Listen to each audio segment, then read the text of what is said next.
السلام عليكم ورحمة الله وبركاته. بسم الله والحمد لله والصلاة والسلام على رسول الله وعلى آله وصحبه ومن والاه إلى يوم الدين وبعد.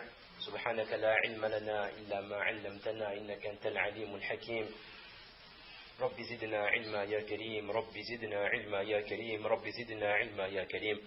رب اشرح لي صدري ويسر لي أمري واحلل عقدة من لساني يفقهوا قولي.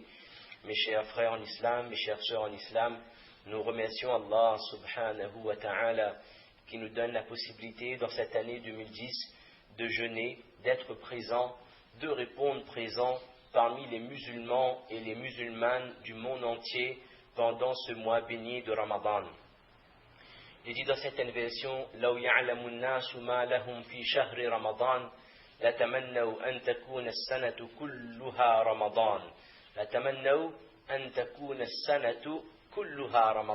seulement les gens savaient qu'est-ce qu'il y a dans le mois de Ramadan, que renferme ce mois de Ramadan comme vertu, comme bienfait, alors si les gens prenaient réellement conscience, ils auraient souhaité que toute l'année, les 12 mois de l'année, furent Ramadan. C'est-à-dire dans les 12 mois de l'année, on est à jeûner le matin et on est à accomplir la salat ou tarawih le soir.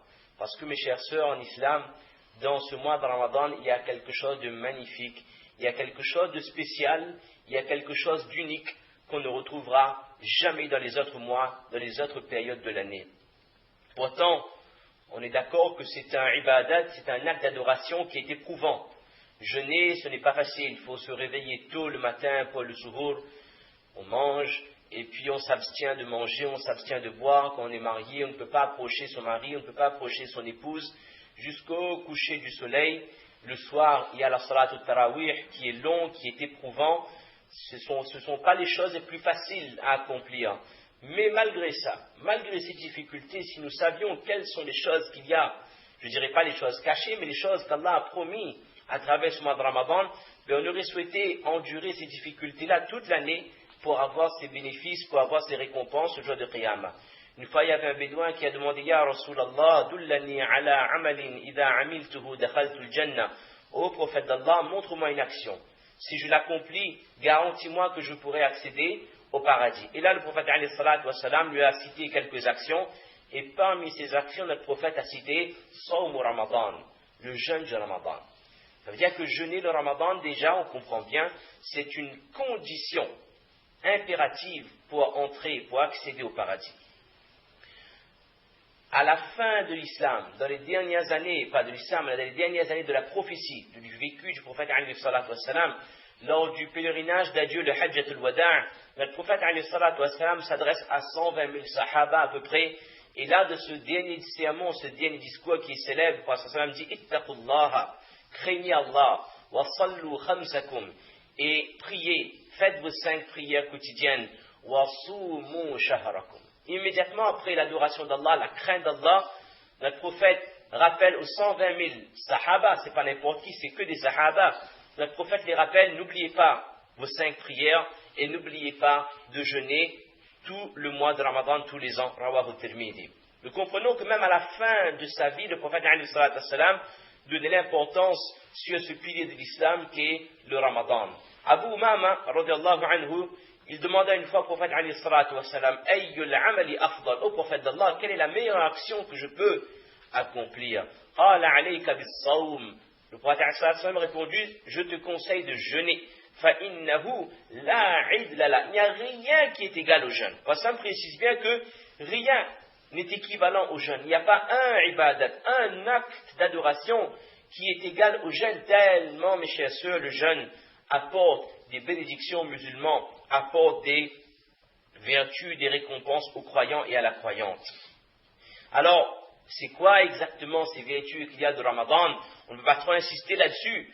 Le premier bayan du dimanche, je pense que Moana a dû insister sur les thawab, les récompenses qu'il y a de le jeûne, mais juste pour se remettre un peu à l'esprit, pour refaire un petit peu le point, parce que l'être humain a tendance à oublier. Depuis dimanche dernier, on a vécu pas mal de choses. On était fatigué avec les différentes journées, avec la rentrée des classes. Et puis à un moment donné, on est des humains, on n'est pas des anges quand même. On finit par être lassé de toutes choses. À un moment donné, on commence avec ferveur le Ramadan, on le fait les 20 premiers tarawih, on fait avec concentration, mais le deuxième, le troisième, le quatrième jour, on baisse un peu d'attention. Notre vigilance baisse un petit peu, même si par rapport au péché, quand on marche dans la rue, dans la manière de se couvrir, dans le fait de contrôler son regard, dans le fait de ne pas dire n'importe quoi, au début on est très strict, on fait bien attention à ne pas dépasser les limites. Mais au bout de 7, 8, 9, 10 et aujourd'hui 11e jour, parfois on a tendance à baisser un peu dans notre vigilance. C'est pour ça que le rappel est profitable pour le croyant. On trouve qu'il est judicieux de rappeler brièvement quelques minutes qu'est-ce qu'Allah nous accorde de ce mois de Ramadan. Lorsque le prophète annonce la venue du mois de Ramadan, le prophète dit que c'est un shahrun mubarak, un mois béni. C'est-à-dire un mois qui est rempli de bénédictions. Et comme on a dit en introduction, les bénédictions qu'on trouve maintenant dans ces jours de Ramadan, mes chers sœurs, jamais on ne les retrouvera dans les 11 autres mois de l'année. Sauf si quelqu'un va au Hajj, va faire le wuqouf, le stationnement sur le mont Arafat, là la personne aura beaucoup de choses. Mais ça, c'est pas donné à tout le monde.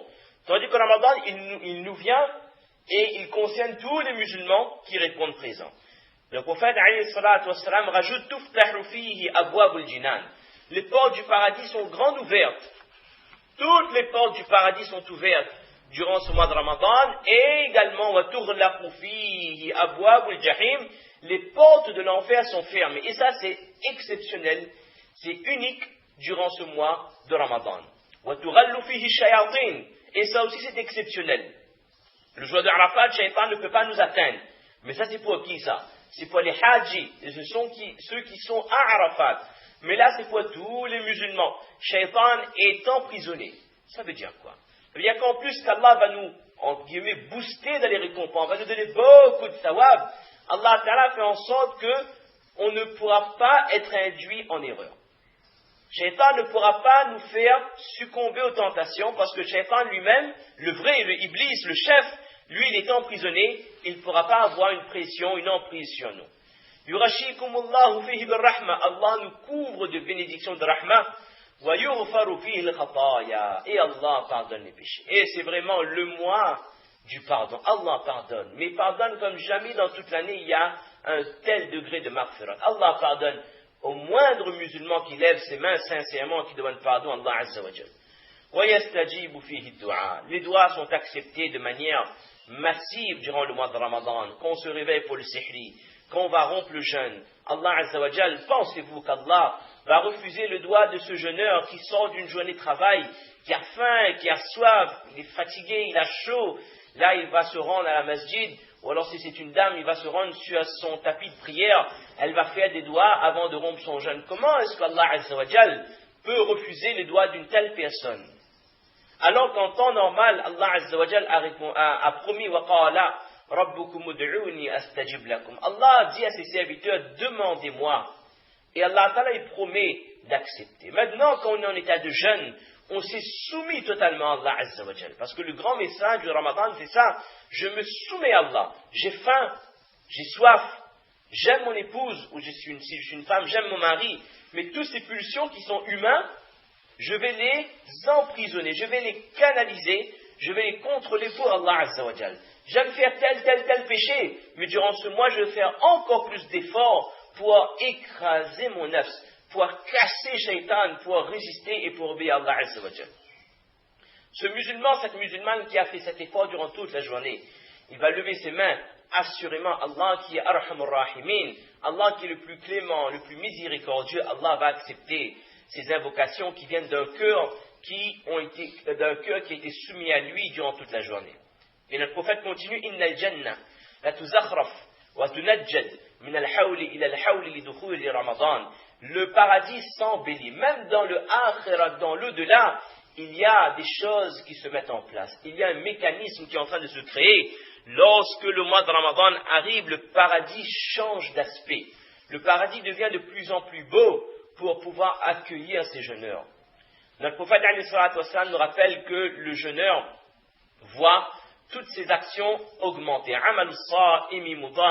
N'importe quelle action que je vais accomplir, mes récompenses seront beaucoup plus nombreuses que les mêmes actions que je vais accomplir dans les 11 autres mois de l'année. Abu Bakr, Ibn Abi Maryam, rahimahullah, il dit وَتَسْبِيحَةٌ فِيهِ أَفْضَلُ مِنْ أَلْفِ تَسْبِيحَةٍ فِي غَيْرِ, que un tasbih, un subhanallah, alhamdulillah, Allahu Akbar que vous allez faire maintenant, cela vous donnera plus de récompense que le même tasbih que vous allez faire durant les autres, 1000 fois plus de récompense, alf tasbiha, 1000 fois plus de récompense que le même tasbih que vous allez faire durant les autres mois de l'année.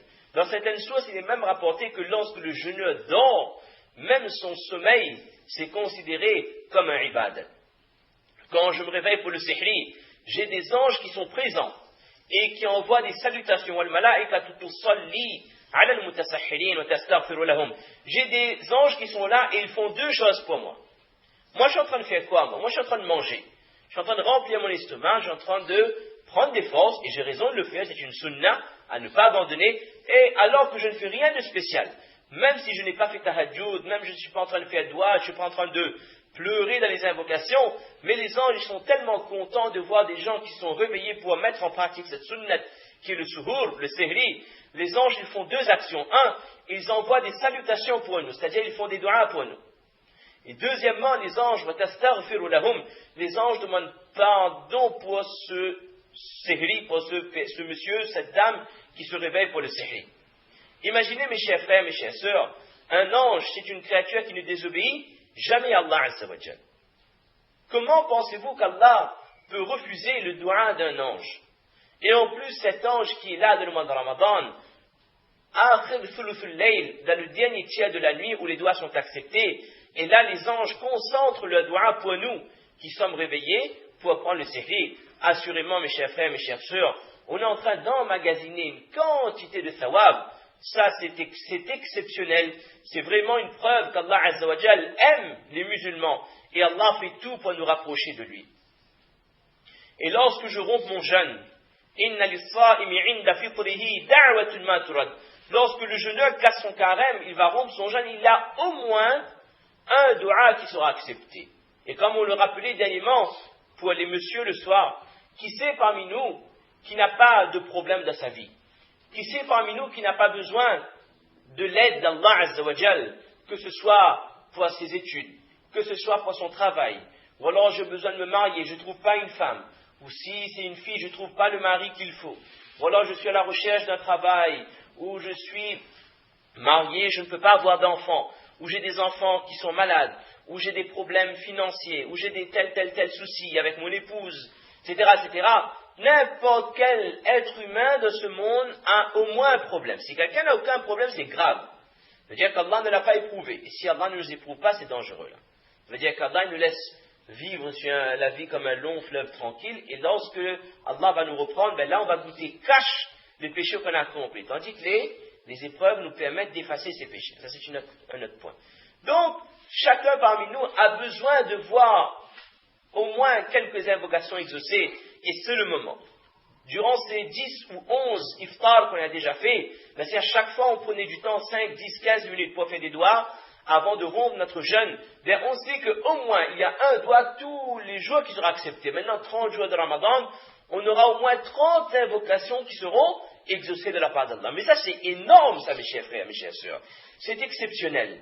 Pourquoi est-ce qu'on rappelle tout ça? Parce qu'on doit prendre conscience que tout ça, Allah nous donne. Et Allah ne le donne pas aux jeûneurs parmi les sahaba. Hein. Ce n'est pas que les jeûneurs qui ont vu le prophète, que les jeûneurs qui ont vu le Coran révélé. Non, les jeûneurs de toutes les époques. Ce n'est pas que les gens qui vont faire le ramadan à Makkah, à Madina, là, Allah. Ce sont tous les jeûneurs à La Réunion, à Mayotte, au Comores, à Madagascar, en Europe, en Asie, en Afrique, quelles que soient les régions du monde, quelles que soient les époques. Celui qui se dit musulman, qui répond présent dans le mois de Ramadan, mes chers frères, mes chères sœurs, ayons la conviction, le yaqin, que ces personnes, que nous obtenons tout ça de la part d'Allah. Mais qu'est-ce qu'Allah attend de nous? Qu'on lève un petit doigt. C'est-à-dire qu'on fait un effort. On va vers Allah. Et nous savons ce hadith qui dit d'une manière générale, lorsqu'un musulman fait un pas vers Allah, Allah il fait 2 pas vers lui. Jusqu'à la fin du hadith, il est dit, quand un musulman s'approche d'Allah d'un empan, à distance entre mon pouce et le petit doigt, Allah s'approche de lui d'une coudée.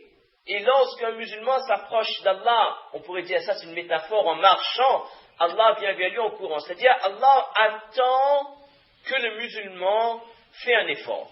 Allah attend de voir dans le cœur du musulman l'envie de se rapprocher de lui. Que je montre à Allah que j'ai envie de faire ton ibadat. J'ai envie de ne plus te désobéir. Et lorsqu'Allah voit que dans son cœur, ce musulman, il est sincère, il veut vraiment se rapprocher de moi, Allah Ta'ala lui donne le tawfiq de faire les bonnes actions. Allah ouvre en grand les portes. Il suffit qu'on pointe notre nez devant les portes d'Allah, c'est une métaphore, et Allah ouvre en grand les deux portes d'acceptation. C'est-à-dire, on doit faire un effort. Il doit y avoir une prise de conscience, de quelle manière, en lisant en permanence quelles sont les vertus du Ramadan, pour ne pas perdre des valeurs de jour en jour. Et la deuxième chose, c'est faire des efforts. C'est pour ça que le prophète avait dit aux Sahaba, فَأَدُّوا فِيهِ أَنفُسِكُمْ خَيْرًا. Dans ce mois, on pourrait dire ça comme ça, donnez-vous à fond, faites le maximum d'efforts durant ce mois de Ramadan. Mais mes chers sœurs, Allah Azza wa Jal n'accorde pas tous ces bienfaits à une personne qui vit ce Ramadan, mais sans faire le moindre effort. Ça veut dire quoi, sans faire le moindre effort? Est-ce que ça veut dire que je ne fais pas d'effort si je ne jeûne pas? Non, on ne parle même pas de ça. On ne parle même pas d'une personne qui ne fait pas le carême. Ça, c'est impensable, ça. Ça, c'est la personne qui ne se considère pas même comme musulman. Lorsqu'on dit quelqu'un qui ne fait pas d'effort, c'est quelqu'un qui va vivre ce Ramadan comme n'importe quel autre mois de l'année. Comme si on était janvier, février, mars, ou alors Rajab, ou alors Jamad al-Oula, Rabi'ul Awwal, Rabi'ul Thani. On le vit comme n'importe quel autre mois de l'année, à la seule différence, c'est que je ne mange pas, je ne bois pas, je n'ai pas de rapport intime du matin jusqu'au soir. Ça, c'est un musulman qui n'a pas fait de réel effort sur lui-même dans ce mois de Ramadan. C'est-à-dire celui qui ne s'est pas dépassé dans les doigts, dans les bonnes actions, qui n'a pas pris de bonnes résolutions et qui n'a pas fait des efforts pour délaisser les péchés qu'il accomplissait. Ça, c'est un musulman qui est en train de gâcher son Ramadan. Il fait son rosa, il va obtenir les récompenses, c'est-à-dire par rapport à son devoir, en termes de devoir envers Allah, il a accompli son pilier d'islam, mais il est en train de gâcher une période exceptionnelle. Fa'inna shaqi, le malheureux, kullu shaqi, le plus malheureux, man hurima fihi rahmatullah, c'est celui qui se verra privé dans ce mois de Ramadan de la bénédiction d'Allah subhanahu wa ta'ala. Dans un hadith, le prophète alayhi salatu wassalam, il montait sur le mimbar et à chaque fois il disait Amin, Amin, Amin. Vous connaissez bien ce hadith. Le Sahaba au prophète d'Allah, pourquoi est-ce que tu disais Amin à chaque fois? Et là, le prophète alayhi salatu wassalam répond que l'ange Jibril alayhi salam a dit Amin à chaque fois que je faisais une invocation. Et parmi ces trois invocations, c'était la malédiction contre cette personne qui vit le Ramadan, mais qui ne fait pas d'effort et qui n'obtient pas la bénédiction, le pardon d'Allah. C'est-à-dire que celui qui va vivre ce Ramadan comme n'importe quel autre jour de l'année. Ça, c'est vraiment quelque chose d'horrible. Ça, c'est le pire des cas de figure qui peut arriver à un musulman. C'est quoi ne pas faire d'effort? C'est ne pas essayer d'atteindre l'objectif du Ramadan. Parce que mes chers frères, mes chères sœurs, l'objectif du Ramadan, ce n'est pas être fatigué, ce n'est pas avoir faim, ce n'est pas avoir soif. Lorsqu'Allah Ta'ala nous explique pourquoi il a révélé le Ramadan et qu'il l'a déjà accordé aux autres communautés avant nous, Ya ayyuhalladhina amanu kutiba alaykumus siyamu, le jeûne vous a été prescrit, Kama kutiba ala alladhina min qablikum, tout comme il a été prescrit aux autres communautés avant vous. L'objectif, c'est quoi? La'allakum. Allah n'a pas dit la'allakum tajou'un. C'est pas pour que vous ayez faim, la'allakum tat'aboun, ou que vous soyez fatigués. Vous pensez qu'Allah a besoin de voir ses serviteurs affamés, assoiffés, harassés? Allah n'a pas besoin de tout ça. Une personne qui a faim, qui ne mange pas, je ne parle pas du mois de Ramadan, une personne qui ne mange pas, qui se laisse aller, c'est quelqu'un qui est en train de cumuler des péchés, parce qu'il ne donne pas le droit à son corps. Donc en temps normal, le musulman se doit de se nourrir correctement, de manger, de se reposer, de ne pas se mettre dans une situation où il va détériorer sa santé. Mais dans le mois de Ramadan, Allah demande à l'être humain de rester sans manger, sans boire. Le but, c'est pas, comme on l'a dit, qu'on soit fatigué, parce qu'Allah, il n'a pas besoin de notre fatigue. Allah, il a des malaïkas, des anges qui ont été créés depuis les premiers jours de l'humanité, des malaïkas qui font sijda, qui sont en prosternation devant le trône d'Allah, d'autres qui sont en position de recours, d'autres qui chantent les louanges d'Allah Azza wa Jal depuis leur création jusqu'au Qiyamah. C'est-à-dire Allah n'a pas besoin de nous pour faire des actes d'adoration. Allah attend de nous quelque chose de ce mois de Ramadan, la'allakum tattaqun, c'est qu'on développe en nous la taqwa. Que chaque musulman, chaque musulmane puisse développer dans son cœur la crainte d'Allah Azza wa Jal. La taqwa c'est quoi? C'est que en même temps, j'aime Allah et en même temps, j'ai la crainte d'Allah. Et si on fusionne ces deux sentiments, qui peuvent paraître contradictoires, ça nous donnera quoi? Ça nous donnera une situation où on aime tellement Allah, on est tellement reconnaissant envers Allah pour nous avoir donné la santé, pour nous avoir donné avant ça le iman, la foi, et la possibilité de faire les bonnes actions, que je ne peux pas me permettre de désobéir à Allah. Et qu'en même temps, j'ai la crainte d'Allah dans mon cœur, parce que je sais qu'Allah m'observe, qu'Allah a des anges qui inscrivent mes actions, que je ne peux pas faire une action qui va désobéir, une action qui va déplaire à Allah Azza wa Jal. Les savants, ils ont décrit la taqwa, c'est quoi? C'est que le musulman ne se mette jamais dans une situation où Allah subhanahu wa ta'ala sera mécontent de lui. Et c'est ça qui forge la foi du musulman, c'est ça qui fait que les sahaba avaient un iman qui nous dépasse. Les sahaba n'avaient pas besoin de grands discours, de grands bayans, parce que dans leur cœur, la crainte d'Allah était déjà ancrée. Et la crainte d'Allah, comment cela se manifeste? Par deux choses, c'est très simple, le schéma est très simple. La première chose, c'est faire de bonnes actions, et la deuxième chose, c'est s'éloigner des péchés. Et ce qui nous intéresse un peu plus aujourd'hui, c'est s'éloigner des péchés. D'abord, accomplir de bonnes actions, bien sûr. Dans ce Ramadan, qu'est-ce que je dois faire en priorité? Je dois faire mon carême correctement. Et ça, comment faire le rosa correctement? Ce sont les règles de Masla qu'on connaît, qu'on n'a pas besoin de rappeler. Et quand on fait le rosa correctement, ça veut dire également, comme certains savants disaient, que lorsque nous jeûnons, c'est pas que notre ventre qui jeûne, c'est également nos yeux qui jeûnent, c'est également nos oreilles qui jeûnent, c'est également ma langue qui jeûne. C'est-à-dire que je vais faire en sorte de contrôler tout mon corps pour qu'aucune partie de mon corps ne va désobéir à Allah Azza wa Jal. La deuxième chose sur laquelle je dois faire beaucoup d'efforts, encore plus d'efforts, c'est mes prières quotidiennes.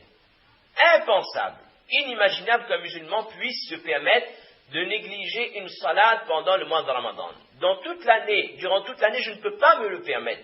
Dans le mois de Ramadan, je dois faire encore plus d'efforts, cette fois-ci, pour être régulier dans les heures de namaz, et si je suis un homme, de faire mes namaz en jamaat, en congrégation à la masjid, et c'est l'occasion de faire des efforts pour développer d'autres salades, les nawafil, faire des efforts pour la salat de tahajjud le matin, faire des efforts pour le shuruq, la prière du matin après le lever du soleil, faire des efforts pour les sunan avant les salawat, les sunan après les namaz qui sont faraz, etc., les namaz nawafil, etc., etc. Tout en sachant, mes chers sœurs, mes chers frères, que cette salat, c'est la première action qu'Allah a rendue obligatoire pour cette ummat. Il n'y a rien eu avant ça. C'est la seule action qu'Allah a donnée directement à cette ummat, sans passer par Jibril alayhi salam. Notre prophète l'a eu en direct auprès du trône d'Allah lors du voyage nocturne. Et Allah Azza wa Jalla, un hadith qui est merveilleux, Allah prend la garantie que celui qui accomplit ces 5 salats comme il le faut, avec toutes les conditions, alors Allah promet que cette personne aura le paradis. Mais si le musulman n'a pas accompli son devoir par rapport au salat, Allah ne lui donne strictement aucune garantie d'accéder au paradis. Et nous savons également le hadith qui dit qu'un musulman qui fait ses 5 prières, c'est comme si qu'il habitait auprès d'un fleuve et qu'il se baigne 5 fois par jour. C'est-à-dire qu'à la fin de la journée, ce musulman sera propre, il n'aura plus le moindre péché dans son livret de compte de sa journée. Également, le jour de la résurrection, le prophète alayhi salatu wassalam reconnaîtra les musulmans de sa communauté par la lumière du wuzu qui illuminera le visage de chaque musulman. Et qui dit wuzu dit accomplissement de la salat. Et là, la mise en garde, c'est quoi? C'est la première chose à propos de laquelle nous serons questionnés le jour de la résurrection. Immédiatement, la première question qui va venir, c'est les salats. Est-ce que vos salats sont complètes ou il en manque? Si c'est complet, alors, Inch'Allah, d'étape en étape, ce sera facilité sur facilité. Mais si dès le départ ça bloque dans les namazes, alors on va connaître des moments terribles, des moments difficiles. Même si durant le mois de Ramadan, j'accomplissais mes 5 prières tous les jours. Mais ce n'est pas ça le plus important. Le plus important, ce n'est pas les prières du Ramadan, parce qu'on ne sera pas jugé sur le namaz, le salat du Ramadan. On est jugé sur nos salats de l'année tout entière. C'est ça qu'on doit comprendre. C'est la vie du musulman qui tourne autour de ses actions. Donc ça, c'est une petite parenthèse à propos de la salat. Ce qu'Allah attend de moi également de ce mois de Ramadan en termes de bonnes actions, c'est mes salats de tarawih. On connaît les vertus de récompense. Allah attend de moi également de lire beaucoup le Coran. On connaît les récompenses. On a déjà rappelé qu'Imam al-Shafi'i, rahimahullah, il faisait 60 khatm al-Qur'an par Ramadan, c'est-à-dire 2 khatm al-Qur'an par jour. Ça, c'était le niveau d'Imam al-Shafi'i, rahimahullah. Et même si j'ai pas été à la madrasa, même si j'ai des difficultés pour lire le Coran, si je ne maîtrise pas la lecture, je ne prononce pas bien, je ne connais pas les règles de tajwid, même si je ne suis pas né musulman, je me suis converti il y a 1 an, 2 ans, 3 ans, 15 ans, et que ma lecture n'est pas correcte, en aucun cas il faut penser que je lis mal. Vaut mieux pas que je manque de respect au Coran, parce que je vais écorcher la parole d'Allah. En aucun cas, mes chers frères et mes chères sœurs. Bien au contraire, ce musulman qui va lire le Coran avec difficulté, notre prophète alayhi salatu wassalam a promis que ce musulman ou cette musulmane aura le double de la récompense. La récompense pour la lecture, mais également la récompense pour le taklif, pour les difficultés qu'elle va avoir durant la lecture des versets du Coran. Et ce Coran, mes chers sœurs, mes chers frères, intercéderont pour le musulman le jour de Qiyamah. Il dira, oh Allah, c'est moi. Et le jeune dira, oh Allah, c'est moi qui l'ai empêché de manger. Et le Coran dira, oh Allah, c'est moi qui a donné à cette personne qui l'a privé de sommeil, il me lisait toute la nuit. Et qu'on comprenne bien que la lecture du Coran qui intercède pour nous, c'est pas la lecture du Coran du Ramadan seulement, non. C'est la lecture du Coran de toute l'année. Et ça, c'est le principe du musulman.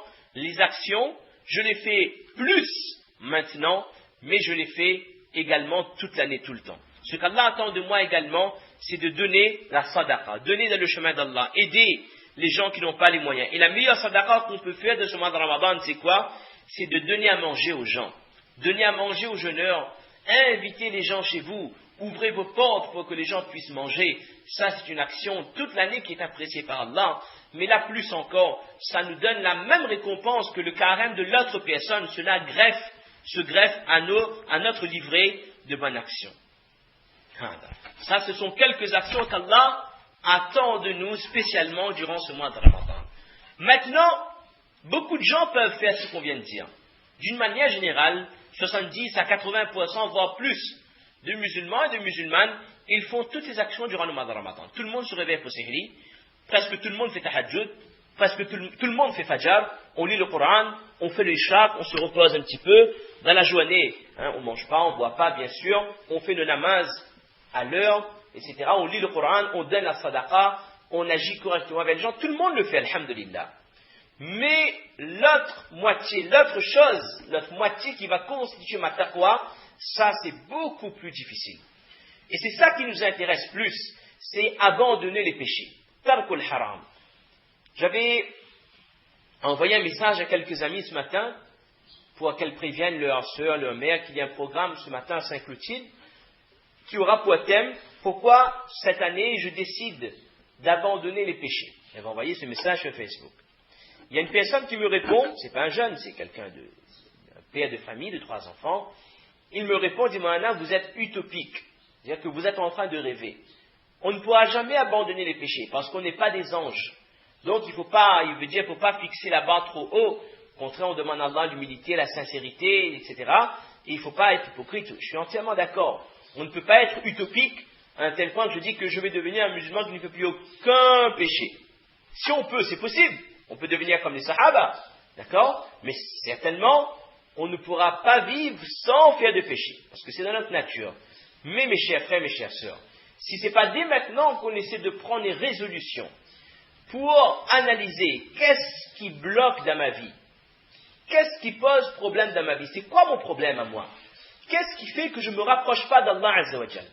Qu'est-ce qui fait que je stagne d'année en année? Je rentre dans le mois de Ramadan, je fais plein de choses, j'en ressors, je retourne au même niveau qu'avant, et je n'avance pas, je ne recule peut-être pas, mais je n'avance pas dans ma foi. Je ne suis pas comme les Sahaba qui de jour en jour le iman augmentait. Pour un Sahaba, c'était un échec ça.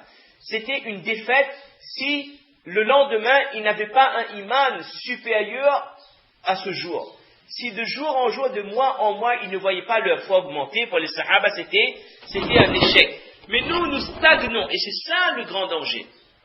Et en général, à force de stagner, on finit par perdre pied. Pourquoi est-ce qu'on stagne alors qu'on n'abandonne pas les bonnes actions? Je fais namaz depuis 20 ans, je fais Ramadan depuis 20 ans, je lis le Coran depuis 15-20 ans. Mais qu'est-ce qui fait que je n'avance pas? C'est que dans ma vie, j'ai pris l'habitude de faire des péchés. Parce que je suis un être humain, c'est comme ça. Je fais des péchés, mais le souci c'est quoi? C'est que je n'ai peut-être jamais réfléchi. Qu'est-ce que je fais comme péché? Peut-être que je ne suis même pas conscient. C'est devenu un rituel. Et surtout, troisièmement, je ne me suis jamais demandé quelles sont les conséquences de mes péchés. Quelle est la gravité? Et je ne me suis jamais peut-être demandé que dois-je faire? Que puis-je faire? Ou alors donnez-moi une bonne raison, convainquez-moi pour que j'arrête ces péchés. Ça, ce sont des questions essentielles que le musulman se doit de se poser. Et je suis d'accord lorsqu'on dit que arrêter les péchés, c'est difficile. Mais dans l'autre sens, il faut qu'on comprenne bien. On doit prendre conscience de certaines choses. Qu'est-ce qui fait que je vais prendre conscience que je dois absolument faire des efforts pour arrêter des péchés? Pas uniquement de Ramadan, mais toute l'année. Premièrement, et ça, ce sont les qualités du mu'min. Le premier sifa du musulman cité dans le Coran, dans l'ordre du Mus'haf, c'est quoi? Alladina yu'minuna bil ghayb, ceux qui croient en l'invisible. Ce musulman qui croit en l'invisible, il est conscient, tout d'abord, avant toute chose, avant de croire au paradis, à la vie après la mort, en l'existence de Dajjal, de Gog et Magog, d'autres choses, avant tout ça, moi, musulman, je dois être conscient que Allah m'a créé, et que Allah attend de moi quelque chose, et que durant toute ma vie, depuis que je suis né, jusqu'à ce que je vais mourir, Allah me voit, Allah m'entend, Allah m'observe. Il n'y a pas une feuille qui tombe d'un arbre sans qu'Allah ne voie. C'est-à-dire qu'Allah, il est conscient, il voit tout ce qui se passe dans le monde. Quand on analyse les hadiths qui comparent la petitesse de l'homme à la grandeur d'Allah, hadiths qui disent que ce dunya tout entier, ce monde, si on le compare au premier ciel, au sama ad-dunya, c'est comme si quelqu'un prenait une bague dans son doigt et qu'il jetait cette bague dans un champ qui est vaste. La bague par rapport au champ, c'est ce monde tout entier par rapport au ciel du dunya. Et si on compare le ciel de ce monde, le premier ciel au deuxième ciel, la même chose. C'est une bague qui est jetée dans un terrain vague, dans un champ. Ça, c'est la petitesse du premier ciel par rapport au second ciel. Et ainsi de suite, second ciel, le troisième, quatrième, cinquième, sixième ciel, septième ciel. Et le septième ciel par rapport au kursi, le kursi par rapport au arsh d'Allah. Maintenant, n'imaginons même pas la grandeur, n'imaginons même pas le azamah d'Allah Azza wa Jal, ça on n'a même pas le droit d'imaginer. C'est qu'Allah, il voit tout ce qu'on fait. Allah, et وَنَحْنُ أَقْرَبُ إِلَيْهِ مِنْ حَبْلِ الْوَرِيدِ. Allah est plus proche de nous que notre veine jugulaire. C'est-à-dire, Allah, il connaît exactement ce que je fais, ce que j'ai l'intention de faire, ce qu'il y a dans mon cœur. Le musulman, il doit avoir cette conviction qu'Allah me voit en permanence. Si j'ai cette conviction, comment est-ce que je peux encore désobéir à Allah Azza wa Jal? Imaginez que je suis dans la rue Maréchal Leclerc, j'ai l'intention, je suis quelqu'un de pas bien, j'ai l'intention de faire quelque chose de mauvais, mais je sais qu'il y a des caméras partout. Tous les 10 mètres, il y a une caméra qui est reliée au commissariat Malati. Donc si je fais quelque chose, immédiatement, on va me voir, on pourra me poursuivre en justice. Qu'est-ce qui fait que je ne vais pas faire de bêtises? C'est que je sais, je suis conscient qu'on m'observe. Mais là, c'est un degré supérieur encore. Le musulman doit être conscient qu'Allah l'observe du matin jusqu'au soir. qu'il fait nuit, qu'il fait jour, que je suis devant les gens, que je suis enfermé chez moi, Allah Ta'ala, il voit ce que je fais et Allah Ta'ala sait ce qu'il y a dans mon cœur. Ça, c'est suffisant normalement pour que le musulman arrête de faire des péchés. Et celui qui a conscience de ça, c'est un musulman qui va atteindre le plus haut degré de foi qui est le ihsan, qu'il adore Allah comme si qu'il était devant Allah Azza wa Jal et qu'il est conscient qu'Allah le voit. La deuxième chose que je dois me mettre à l'esprit pour vraiment prendre la résolution, pour comprendre, pour être convaincu que je dois arrêter les péchés, c'est quoi? C'est, je dois savoir qu'Allah a créé 2 anges qui accompagnent chaque être humain. Il y a 2 anges à droite et à gauche qui sont assis. Et ils sont là durant toute ma vie. Qu'est-ce qu'ils font?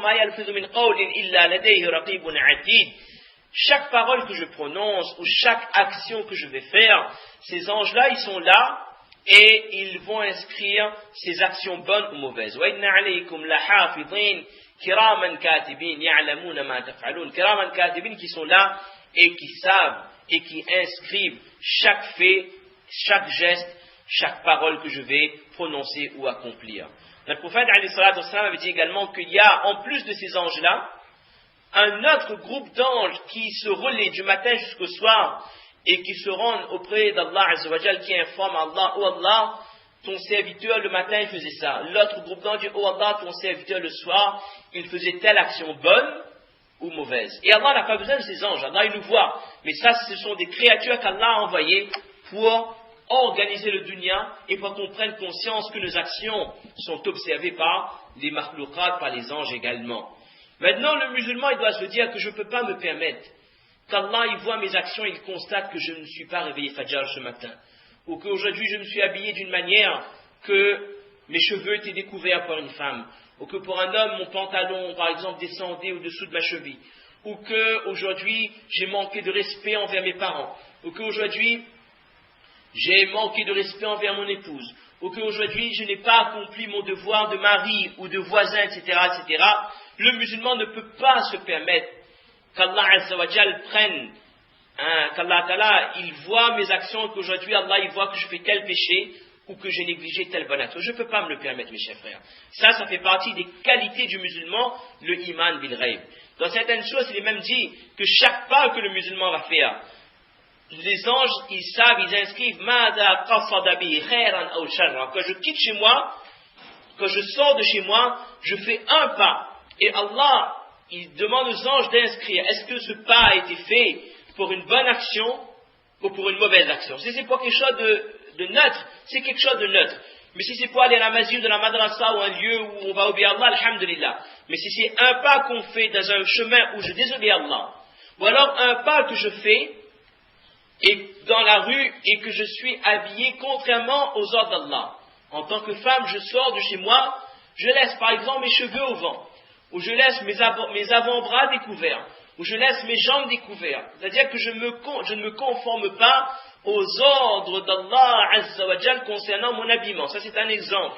Alors, chaque pas, les anges inscrivent que c'est un pas qui a été fait vers la désobéissance, vers le péché. Et le jour de Qiyamah, Allah Azza wa Jal fera la reproche aux gens que vous saviez qu'il y a des malaïkas qui inscrivent des péchés, et les péchés des bonnes actions. Allah tastahyi min al-kataba. Allah fera la reproche aux gens. N'aviez-vous pas honte de mes anges qui étaient là durant toute votre vie, et vous saviez que ces anges-là inscrivaient tout ce que vous faisiez. Alors que je suis chez moi le soir, quand j'ai l'occasion de faire le haram, ou quand je suis à l'école, je suis au lycée, avec des amis, garçons et filles, et j'ai l'occasion de sortir avec une copine, ou si je suis une fille, sortir avec un garçon, ou aller en boîte, ou alors je ne sais quoi, ou n'importe quel péché, je dois me dire que Allah me regarde. Allah m'observe. Et qu'à ma droite et à ma gauche, il y a des anges qui sont là, à l'affût, ils inscrivent la moindre action que je vais faire. Chaque pas que je vais faire seront inscrits. Ce musulman qui prend réellement conscience de ces réalités, assurément, il va réfléchir 2 fois avant de désobéir à Allah subhanahu wa ta'ala. Et c'est ça la taqwa. Et c'est ça l'objectif du mois de Ramadan. Développer l'amour et la crainte d'Allah dans mon cœur à un tel niveau que je ne peux plus, que j'ai honte maintenant de désobéir à Allah et que par amour pour lui, j'ai honte de ne pas me de ne pas obéir à chaque chose qu'Allah a rendue obligatoire.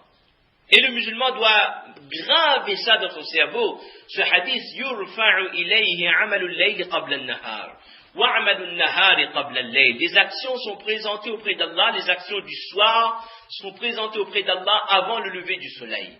Maintenant, si le soir je me connecte sur Internet, je vais sur MSN, je vais parler avec des copains, avec des copines, je vais échanger, je vais tenir des propos déplacés, des propos incorrects. Je vais aller sur des sites où je vais voir des choses qui ne sont pas bonnes, des choses qui sont interdites, qu'Allah nous pardonne tous.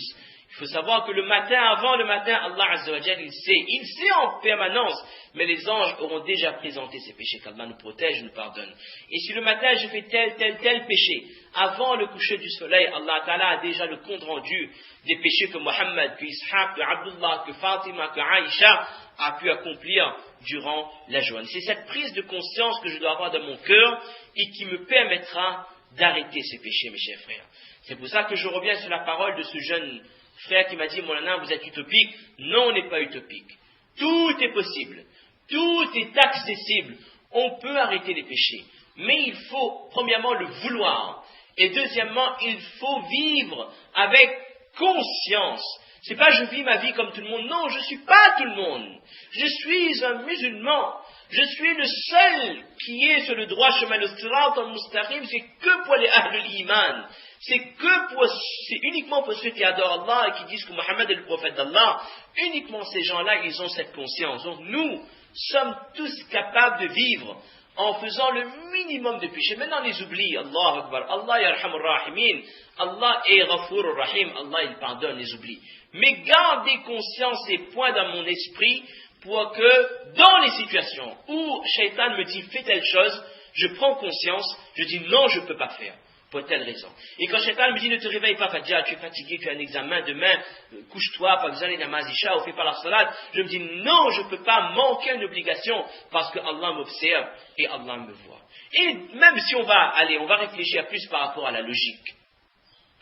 Maintenant, je suis musulman, je suis en bonne santé, je travaille, je vais à l'école, je dois imaginer les gens qui sont dans la même situation que moi, une personne de mon âge, une personne qui est à la fois comme moi, mais quelqu'un qui est malade, quelqu'un qui est à l'hôpital, quelqu'un qui souffre d'une maladie de longue durée, uniquement par reconnaissance envers Allah, faire preuve de gratitude. Je dois me dire, si Allah m'a donné tel bienfait, comment je peux désobéir à Allah alors que de l'autre côté, il y a mon frère qui est malade, lui ne peut pas venir à la masjid, lui ne peut pas faire de bonnes choses, comment je serai ingrat si je ne me montre pas reconnaissant vers Allah en faisant moi au moins de bonnes actions. C'est pour ça on doit prendre conscience des bienfaits qu'Allah nous a accordés. Cela également c'est un petit plus qui nous permet de rester dans l'obéissance d'Allah subhanahu wa ta'ala.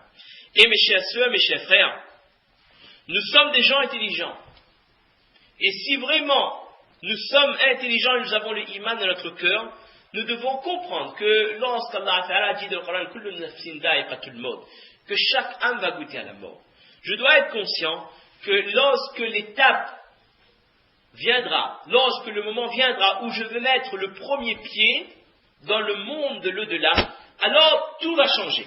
Dans le monde du dunya, il y a des règles, il y a des lois physiques, il y a des règles qui régissent la société, il y a des sunan qu'Allah Ta'ala a créé, un mode de fonctionnement de ce dunya. Mais quand Malik al-Maut arrive, là, rien n'obéit plus aux règles de ce dunya.